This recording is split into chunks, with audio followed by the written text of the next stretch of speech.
Welcome everyone. Today I would like to show you what I call the snowball stimuli build.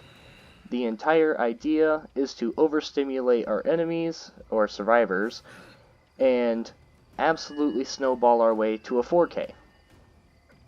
Using the 4 perks that I will be showing you mid-match or right before we start, they are going to help us absolutely clobber anyone that gets in our way, and then of course, as we clobber certain people, we're only going to clobber even more.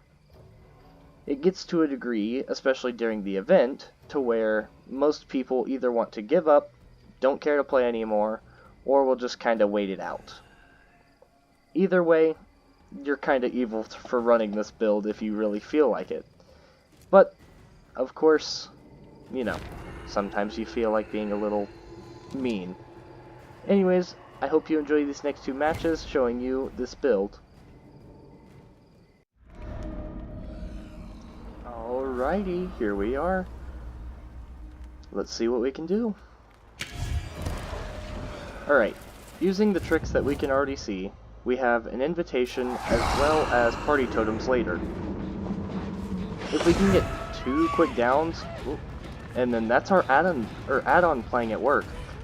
Our add-on that we have will put 2 minutes randomly on the map, guaranteed, which will therefore give us some really quick downs if we're in the right place at the right time, as you just saw.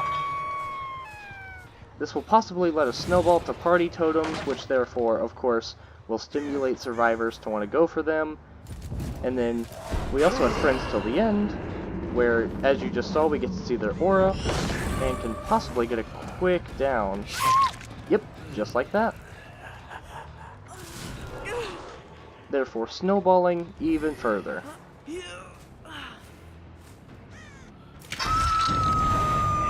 Then we also have Furtive Chase, just to even more further that.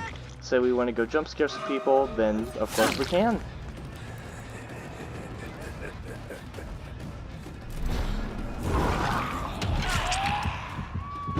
There we used Vecna's elevation difference, and the Nia is playing with the Mimic.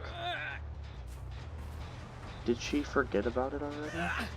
Or is she genuinely trying to play around? Of many eyes. Then we have Grim Embrace, of course, to block generators. That way they can't get as much progress. And there's another Mimic. But if you want to, you can either run Grim Embrace and Bamboozle as different perks, but in my opinion, they work exceedingly well with this build. And also, Bamboozle's just really good for Vecna, especially at stuff like Shack. Then, if you get enough snowballing, sometimes you can actually get some of the blood points yourself. Like, I could probably grab this totem before Chase. I can hear a Nia. So you're going to get to see Bamboozle at work during the Shack chase. There's also someone in here. Now, we're going to try this, therefore getting rid of both resources.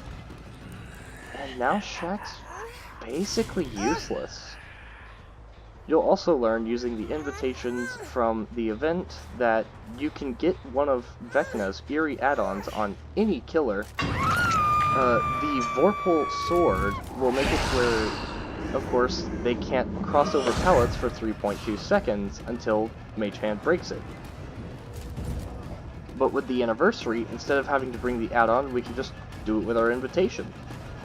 So we can trap survivors, of course, therefore adding. As you can see, this build's just really evil. And of course you get caught behind, you have remote hooking and other things with your invitations.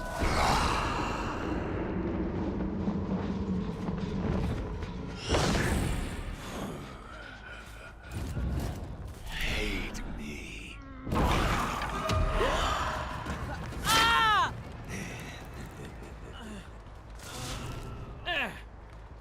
Vecna's buffs also come in handy by a lot. The cooldowns being so low increasingly adds to our snowball. then other tricks like the haste one or heal you, expose you is a really good snowball for Vecna as well. Speed, of course, for fly, and then when you get to expose people, as we do with friends, it just gets way worse. So if you can't tell, this event is very killer-sided. Yep. Could have probably had the instant down had I been paying more attention, but at this point we don't need it.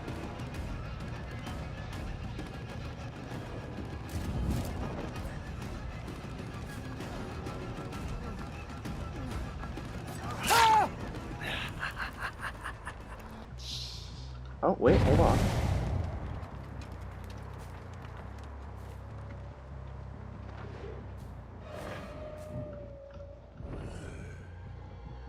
Who else was here?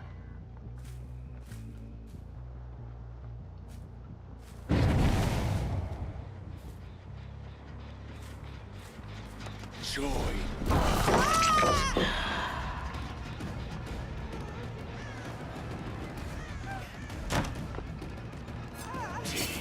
Life. Interesting. I have just... Was gonna try trapping her there with our invitation, but she's smart enough to run. Trying to blind me from Narnia.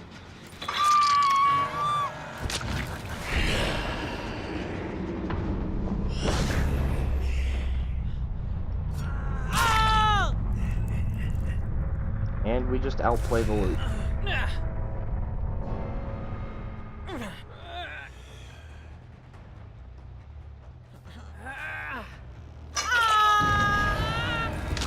So he looks like he's over at Shack, and we're just gonna fly our way over there. Well, right here, because this is where he is. Now, hopefully, we can beat him over to something like Hatch. Depending on where it spawns, it could be good for him. I think I possibly heard it up towards that way. But, of course, he doesn't know. Then again, of course, chests like Vecna's add on to the stimulus even more.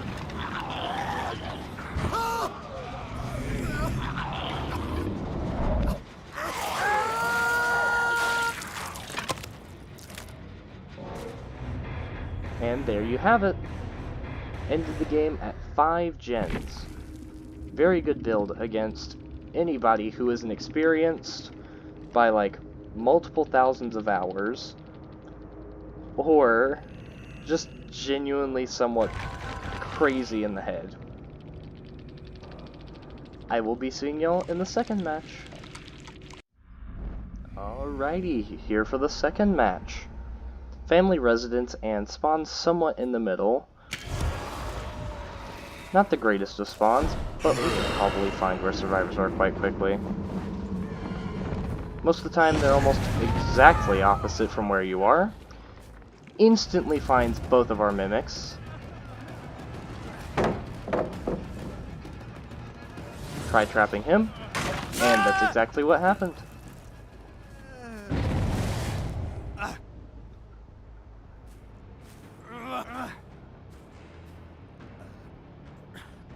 As you can see, pretty darn good. And of course, since they're right there at main, we can probably get the drop on them. Ooh, wait, hold on. Never mind. He has decent pathing.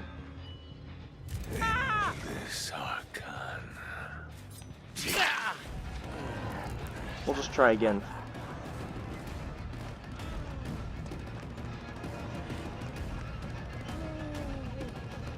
Oh, look, there's Dwight. So if we can hook him with our remote hook, then we could possibly catch this Dwight quite quickly.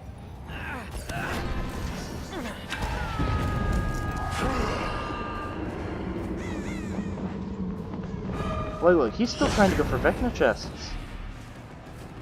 He doesn't know what to do. The poor guy's just trying his best.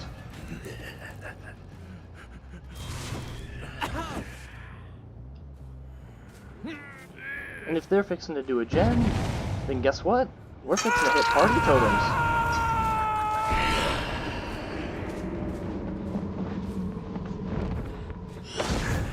They heal underhook. They're crazy. They're built different. Oh, look at this. As I said, they don't want to play. This grants us... Hold on, sir. Excuse me. Excuse me, sir. I need you to move, please.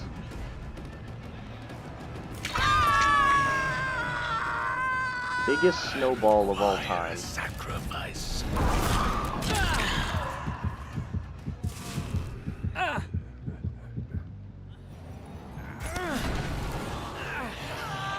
Just because of how short this one was, we're probably going to do a third, but they all have to take chances now, and even if they do, it's not really going to prove anything good for them.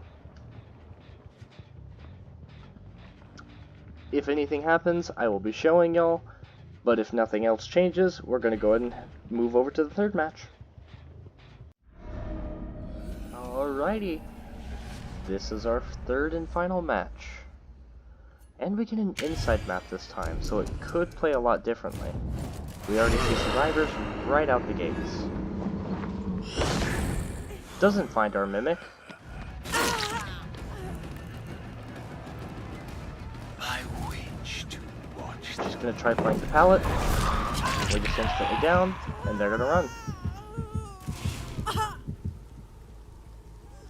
Now we have a pallet to probably prep someone on whenever we do get our invitation.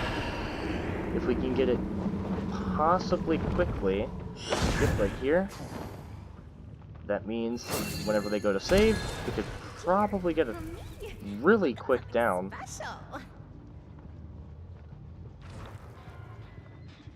Look, there they go.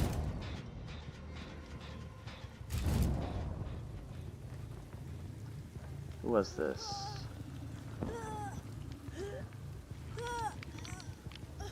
Someone's sitting there. It's a fang. So we're just gonna leave the pallet for later. Elevation difference. Who did... There's a Sable? That's a first.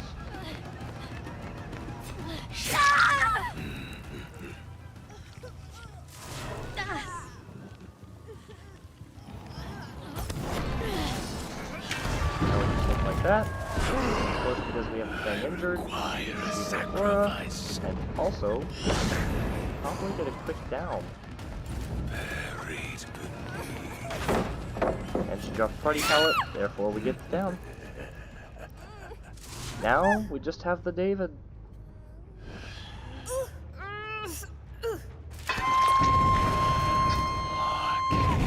Best way to go is probably this way.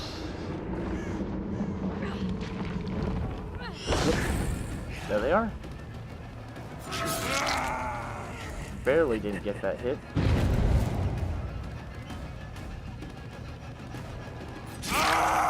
Hoping somebody stays in that loop, just so I can show off trapping people again with the pallet.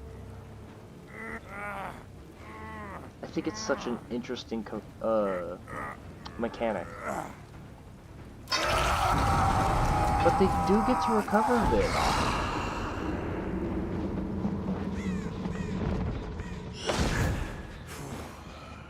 They continue to heal. They can't hear us either. hate. Ah, missed. So now Mega's dead.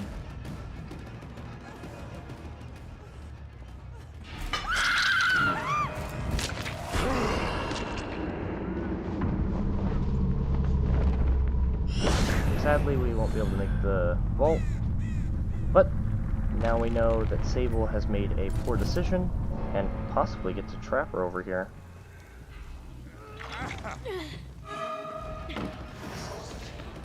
Oh. Instead she cucks me. Good play by her. Ma'am?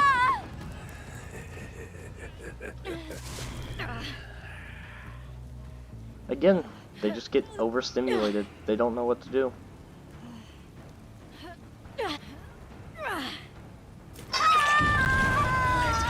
David's gonna barely make this hook. Actually, I don't even think he went for the hook. I think he went up. You know, he's just gonna let them die.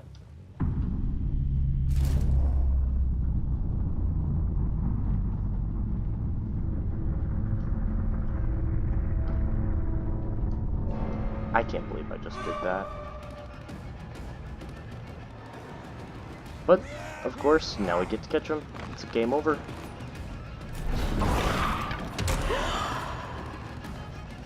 Interesting how that missed. Wow. Off the record as well.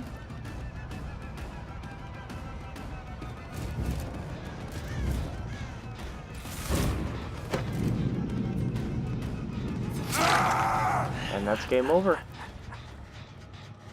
Join me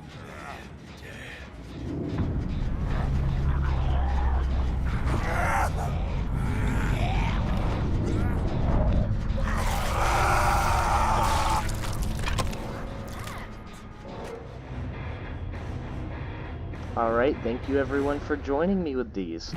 Have fun wreaking havoc against everyone. And, maybe you'll know what being mean is.